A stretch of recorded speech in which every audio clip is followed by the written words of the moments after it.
นุนโดยผลิตภัณฑ์โทเมอิแอนตี้แอคเน่ครีมเจ้าเนาะกับคำว่าสุรายานี่ถือว่าเขาก็มีเป็นภาพบรรยากาศพร้อมด้วยเนื้อหารายละเอียดเกี่ยวกับกล้องวงจรปิดฮิกวีเซนที่ว่าเพิ่นได้มีการขยายตัวมาสู่สปปลาวของพวกเขาถือว่าเป็นอีกหนึ่งกล้องวงจรที่ว่าเป็นโตสั้นนำของโลกแล้วก็ถือว่าหลายๆคนมีการที่ว่าให้ความนิยมซึ่งว่าเพิ่นได้มีการมาเปิดตัวอยู่ที่สปปลาวของพวกเขานี่ยังเป็นทางการกันแล้วสำหรับงานดังกล่าวนี้ถือว่าเพิ่นได้มีการจัดขึ้นก็คือในมื้อวันที่18สิงหาคม2016ที่ผ่านมาก็คือในวันที่18สิงหาคมในตอนค่ำอยู่ที่โรงแรมลาวพลาซ่านครหลวงเวียงจันทน์สำหรับบริษัทฮิกวีเซนผู้อำนวยการทางผู้นำทางด้านกล้องวงจรปิดที่ว่ามีความทันสมัยระดับโลกนั้นได้มีการจัดพิธีเปิดตัว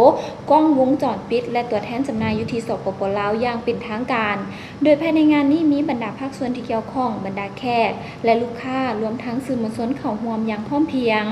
ภายในงานเปิดตัวกล้องวงจรฮิกวีซันนี้ถือว่าเพิ่นได้มีผู้ที่เข้าร่วมโดยเฉพาะก็แม่นทานทอมมี่เมเนเจอร์บริษัทของ Hikvision ที่ว่าได้มีการกล่าวว่าบริษัท Hikvision นี้ถือว่าได้มีการสร้างตั้งขึ้นมาตั้งแต่ปี 2011 เป็นต้นมาขออภัยเนาะสร้างตั้งขึ้นมาตั้งแต่ปี 2001 เป็นต้นมาและเป็นผู้นำอันดับหนึ่งของโลกในการจัดจำหน่ายกล้องวงจรปิดนับตั้งแต่ปี 2011 เป็นต้นมาหรือว่านับตั้งแต่ปี 2001 เป็นต้นมานี่บริษัทจัดจำหน่ายกล้องวงจรปิดแบบมืออาชีพซึ่งได้รับความนิยมสูงและกลายเป็นอันดับหนึ่งของโลกพร้อมกันนั้นก็ยังเป็นผู้นำและก็เป็นที่ปรึกษาให้แก่ภาคส่วนต่างๆรวมทั้งบริษัทที่มีความรักษาความปลอดภัยในแขนงการแรงงานหรือว่าในแขนงการเช่นว่าธนาคารโรงเรียนและก็การคมนาคมและก็ศูนย์การค้าพร้อมด้วยอื่นๆอีกซึ่งว่ากล้องวงจรปิดประกอบด้วยหลายรุ่นหลายขนาดที่มีความทันสมัยด้วยเทคโนโลยีสูงเป็นต้นก็แม่นกล้องวงจรปิดวิดีโอติดฝาหรือว่าแบบคุ้มผ่านระบบอุปกรณ์มือถือและก็ระบบอื่นๆที่ว่ามีความทันสมัยการเปิดตัวอย่างเป็นทางการในครั้งนี้ยังได้มีการแต่งตั้งมาเพิ่นว่ายังได้มีการแต่งตั้ง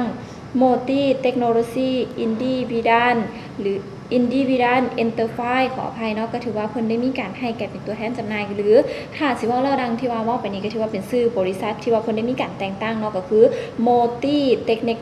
ทคโนโลยีอินดี้วิดานเอ็นเตอร์ไฟให้กลายเป็นตัวแทนจำหน่ายอยู่ในสปปลาวอย่างเป็นทางการนั่นเองซึ่งวันในพิธีทานอย่างไกมินผู้อำนวยการใหญ่โมติเทคโนโลยีอินดี้วิดานอินเตอร์ไฟอยู่ที่สปปลาวได้มีการกล่าวว่าปัจจุบันนี้แม่นมีสำนักงานใหญ่ซึ่งว่าตั้งอยู่ที่บ้านท่าหลวงเมืองไซธานีนครหลวงเวียงจันทน์และก็เป็นตัวแทนเพียงผู้เดียวอยู่ในสปปลาวและมาในปัจจุบันนี้แม้นได้มีการขยายสาขาไปยังแขวงหลวงพระบางแขวงสวรรณเขตแขวงจำปาสักและก็มีแผนขยายไปยังแขวงอื่นๆอีกในอนาคตข้างหน้าสำหรับผลิตภัณฑ์กล้องวงจรปิด Hikvision นี้ถือว่าได้กลายเป็นที่ยอมรับในทั่วโลกกลายเป็นอันดับหนึ่งทางด้านกล้องวงจรปิดด้วยเทคโนโลยีที่ว่ามีความทันสมัยมีคุณภาพดีภาพคมชัดเจนและทั้งกลางวันรวมทั้งกลางคืนมีความละเอียดสูงมีหลายรุ่นหลายแบบตามการใช้งานตัวจริงและการเปิดตัวอย่างเป็นทางการของกล้องวงจรปิด Hikvision หรือ Hikvision อยู่ที่สปปลาวนี่ได้มีการเปิดอย่างเป็นทางการเพราะว่าอยากจะให้คนลาวหรือว่าประชาชนลาวนี่ได้มีการนำใช้สินค้าที่ดีระดับโลกนั่นเองเนาะอันนี้ก็ถือว่าเป็นอีกหนึ่งภาพบรรยากาศเนาะที่ว่านำมาต้อนมาฝากมาได้ทานที่ว่าเพิ่นได้มีการจัดขึ้นในมื้อวันที่18สิงหาคม2016ที่ผ่านมาอยู่ที่โรงแรมลาวพลาซ่านั่นเองเนาะซึ่งว่าจัดขึ้นในตอนค่ำนั่นเองซึ่งว่าอยู่ในงานดังกล่าวนี้ก็ถือว่ามีหลายภาคส่วนที่ว่าเข้าร่วมโดยเฉพาะก็แม่นผู้นำทางด้านกล้องวงจรปิดนี่เพิ่นก็ถือว่าได้มีการที่ว่าเข้าร่วมและพร้อมด้วยมีสื่อมวลชนเนาะและก็แขกที่ถูกเชิญนี่เขาพร้อมอย่างพร้อมเพรียงเนาะสำหรับกล้องวงจรปิด Hikvision นี่ถือว่าได้มีการขยายตัวมาสู่ตลาดลาวหรือว่ามาสู่สปปลาวก็เพื่อเป็นการที่ตอบสนองให้บรรดาพ่อแม่ประชาชนนี่ได้มีการสวมใส่ผลิตภัณฑ์ที่ว่าได้มาตรฐานและก็ถือว่าผลิตภัณฑ์ที่ถูกยอมรับระดับโลกนั่นเองโดยเฉพาะก็เป็นผู้ที่ว่าอาจจะเฮ็ดธุรกิจทางด้านการโรงแรมทางด้านโรงเรียนหรือว่าอื่นๆแบบนี้อยากจะนำใช้ผลิตภัณฑ์ที่ว่ามีคุณภาพเนาะก็คือเป็นกล้องวงจรปิดแบบนี้ทั้ง Hikvision นี่ถือว่าเพิ่นได้มาฮอดประเทศลาวของพวกเรากันแล้วเนาะก็สามารถเข้าไปเบิ่งกันได้ซึ่งว่าสาขาใหญ่นี่ก็ถือว่าตั้งอยู่ที่พระธาตุหลวงเวียงจันทน์นี่เองเนาะจ้าจะวันนี้ตอนนี้ท่านผู้ชมไปพักกันก่อนเนาะในระยะหน้ามาติดตามความบันเทิงแล้วก็กีฬาดีกันได้เพิ่มเติมในระยะต่อไป